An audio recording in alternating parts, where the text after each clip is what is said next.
কম বেশি সকলেই মিষ্টির মধ্যে লাড্ডুটা পছন্দ করে থাকে। আবার সেটা যদি হয় বাড়ির তৈরি লাড্ডু, তাহলে তো কোনো কথাই নেই। এর জন্য প্রথমেই ছোলাটাকে ভিজিয়ে রাখতে হবে, 3-4 ঘন্টা ভিজিয়ে রাখলেই যথেষ্ট। তারপর সেটা মিক্সার বোর্ডে মিক্স করে নিতে হবে। দেখবেন বেশি করে মিক্স করবেন, একটু খাজা খাজা করে সেটাকে মিক্স করবেন। করার পর তেল গরম হলে তাতে একটুখানি গোল গোল বড়ার শেপ করে ভেজে নিতে হবে। বেশি ভাজবেন না, হালকা করে ভেজে নেবেন।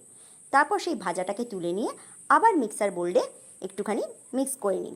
গুঁড়োটা কিন্তু বেশি গুঁড়ো করবেন না, একটু খাজা খাজা গুঁড়ো রাখবেন। এদিকে শিরার জন্য চিনিটাকে দেবেন, যতটা চিনি দেবেন তার অর্ধেক কাপ জল দেবেন।